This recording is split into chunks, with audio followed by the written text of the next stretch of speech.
మన చిన్నప్పుడు పల్లెటూరులో దొరికిన పాలు ఇప్పుడు సిటీలో దొరకటం లేదు. మా ఇంట్లో దీని గురించి మాట్లాడుకుంటున్నప్పుడు కంట్రీ డిలైట్ గురించి తెలిసి ఉన్నత ప్రమాణాలు ఉన్న ల్యాబ్స్ లో టెస్ట్ చేయించి రోజు రిపోర్ట్స్ ని యాప్ లో అప్డేట్ చేస్తారు. వాళ్ళ విధానాలు చూసి సంతృప్తి చెంది ఇలా రికమెండ్ చేస్తున్నాను.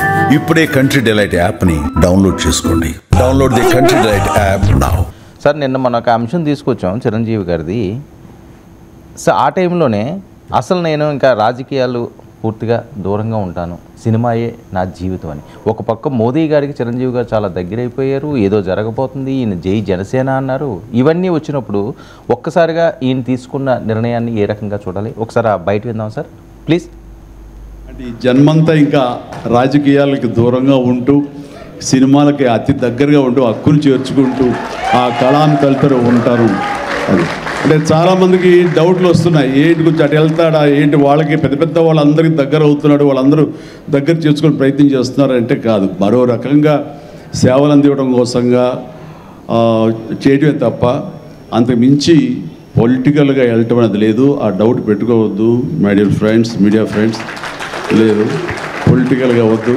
పొలిటికల్గా ముందుకు వెళ్ళటానికి నేను అనుకున్న లక్ష్యాల్ని, నేను అనుకున్న సేవాభావాల్ని, ఆ సేవల్ని చేయడం కోసంగా పవన్ కళ్యాణ్ ఉన్నాడు, ముందుకు వెళ్తున్నాడు.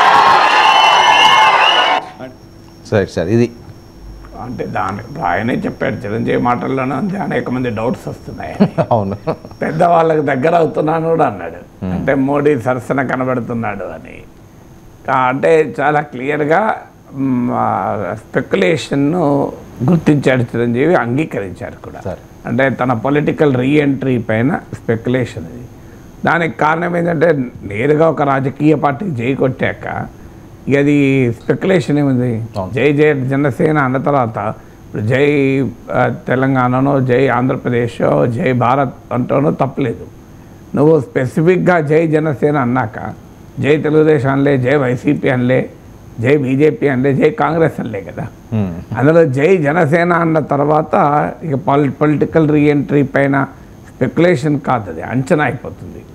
సో ఆ ఊహాగానం ఎక్కడుంది, అందువల్ల బహుశా ఆ క్లారిటీ ఇవ్వాల్సి వచ్చింది అనుకుంటా. చదువుతోనే సమాజంలో మార్పు సాధ్యమని నమ్మిన వ్యక్తి, మారుమూల గ్రామంలో పుట్టి వేలాది మందిని మేధావులుగా తీర్చిదిద్దిన విద్యావేత్త, మనలో ఒక్కడు మల్క కొమురయ్యకు టీచర్స్ ఎమ్మెల్సీ ఎన్నికల్లో మొదటి ప్రాధాన్యతగా ఓటేద్దాం, గెలిపిద్దాం. అంటే ఇప్పుడు ఆయన అన్న దాంట్లో ఇంటి మరి పెద్దవాళ్ళకి ఎందుకు దగ్గర అవుతున్నారు, పెద్దవాళ్ళంటే ఎవరు, మోడీ, ఇంకెవరు ఆడ. సో ఎందుకు దగ్గర అవుతున్నారంటే మరో రకంగా తన కార్యక్రమాలు చేయడానికి అని అన్నారు. అది ఏంటి మరో రకంగా కార్యక్రమం? బహుశా ఏమైనా ప్రెసిడెంట్ పార్లమెంట్కి నామినేట్ చేస్తారా? ఎందుకంటే ప్రెసిడెంట్ నామినేట్ చేస్తే పాలిటిక్స్ కాకుండా పాలిటిక్స్ లాగా. ఇప్పుడు ఆ ప్రెసిడెంట్ తరఫున నామినేట్ అయిన వాళ్ళు 3 రకాలుగా ఉంటారు. ఒకరు వారు అలాగే తమ ఫీల్డ్కే పరిమితమై ఉంటారు. Sachin Tendulkar I don't think ఆయన ఏ రాజకీయ పార్టీతో అనుబంధంగా లేరు. రెండవ రకం వాళ్ళు ఉంటారు, వాళ్ళు బీజేపీ సభ్యులుగా ఉంటారు, బీజేపీకి అనుబంధంగా ఉంటారు, కానీ బీజేపీకి యాక్టివ్గా ఏమీ పనిచేయరు. సో బీజేపీతో జనరల్గా ఓటింగ్ సందర్భంలోనూ ఆ సమయంలో అంటే నామినేటెడ్కి ఓటింగ్ ఉంటుందో లేదో తెలియదు, గుర్తులేదు. కానీ వాళ్ళు బీజేపీకి అనుబంధంగా ఉంటారు, కానీ బీజేపీతో యాక్టివ్గా అసోసియేట్ అయి ఉండరు. అంటే బీజేపీకి రాజకీయంగా యాక్టివ్గా ఉండరు, జనరల్గా అనుబంధంగా ఉంటారు. అది రెండో రకం. మూడో రకం ఉంటారు బీజేపీకి సంబంధం లేకుండా బీజేపీతో పూర్తి స్థాయిలో కలిసిపోతారు. అంటే అందువల్ల నామినేటెడ్ ఎంపీలో ఈ 3 రకాలు ఉంటారు. సో అందువల్ల నామినేట్ చేయడం కూడా బీజేపీ లాస్ట్ టైం మనం చూసుకున్నా నామినేటెడ్ కూడా ఏ పొలిటికల్ స్ట్రాటజీలో భాగంగా, అంటే ఏ రాష్ట్రంలో తాము ఎక్స్పాండ్ కావాలి అనేది. ఇప్పుడు మీకు పిటి ఉషాను కేరళ నుంచి తీసుకొచ్చారు చూడండి. సో ఆ రకంగా మీకు సంగీత దర్శకులు తమిళనాడు నుంచి, అలా రాజకీయంగా కూడా సౌత్ ఇండియా నుంచి ఎక్కువగా ఇచ్చారు. లాస్ట్ టైం కూడా మీకు ఇళయరాజాకి ఇచ్చారు, ఇక్కడ విజేంద్ర ప్రసాద్కి ఇచ్చారు. అంటే సౌత్ ఇండియన్ స్టేట్స్ పైన తమ ఫోకస్ అని ఇండైరెక్ట్గా ఇచ్చారు.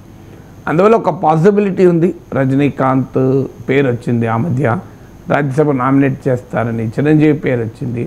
ఎందుకంటే ఇలాంటి విశేష జనాదరణ, విశేషమైన ప్రజల్లో అభిమానులు ఉన్న వారిని గౌరవించడం ద్వారా రాజకీయంగా కూడా చూడండి వారి అభిమానులు రజనీకాంత్ను నామినేట్ చేశారనుకోండి, చిరంజీవిని రాజ్యసభ నామినేట్ చేశారనుకోండి, వారి అభిమానుల్లో ఒక పాజిటివ్ సెంటిమెంట్ వెళ్తుంది కదా.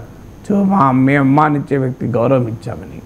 సో అందువల్ల ఆ పాసిబిలిటీ ఏమైనా ఉందా, ఇవన్నీ క్వశ్చన్స్. అయితే ఒకటి మాత్రం తాను నేరుగా యాక్టివ్ పాలిటిక్స్లో ఉండడు అని చిరంజీవి స్పష్టం చేశారు. యాక్టివ్ పాలిటిక్స్లో ఉండడు కానీ పొలిటికల్గా యాక్టివ్గా ఉంటారు.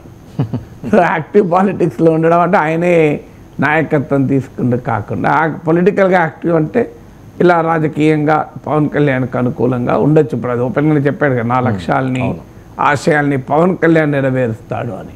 అంటే జనసేనతో సంబంధం ఉన్న బీజేపీకి ఆ కూటమికి కాస్త అండగా ఉంటారా, ఇవన్నీ ఫ్యూచర్ పాలిటిక్స్లో తెలుస్తుంది మనకు. బట్ ఓవరాల్గా సినిమా రంగానికి పరిమితం అవుతూ తన అండదండల్ని ఏదో రూపంలో పవన్ కళ్యాణ్ మిషన్ చిరంజీవిని ఇంప్లిమెంట్ చేయడానికి మిషన్ పవన్ కళ్యాణ్ సో అమలు అవుతూ ఉంటుంది అని అనుకోవాలి. సో అందువల్ల రాజకీయ ఇప్పుడు జనసేనకు గౌరవాధ్యక్షుడు అయ్యో లేదా భారతీయ ఇంకో చర్చ కూడా వచ్చింది, బీజేపీలో చేరుతాడు చిరంజీవి బీజేపీలో చేరి పవన్ కళ్యాణ్ జనసేనలో ఉండి రెండు మిత్రపక్షాలుగా ఉండడం అనేది I don't think that will happen. ఇక ఇంకో స్పెక్యులేషన్ అది జనసేనని తీసుకెళ్ళి బీజేపీలో కలుపుతారు, అన్నదమ్ములు ఇద్దరు బీజేపీలో చేరుతారని. సో ఇవన్నీ స్టిల్ స్పెక్యులేషన్. ఒకటి మాత్రం నిజం, ఇప్పుడు చిరంజీవి ఇచ్చిన క్లారిఫికేషన్తో ఆయన నేరుగా ఒక రాజకీయ పార్టీ పొజిషన్ తీసుకొని ఆ రాజకీయ పార్టీ ప్రధాన బాధ్యతలను ఎత్తుకెత్తుకొని దాన్ని నిర్మించి నడిపించే పని చేయడు.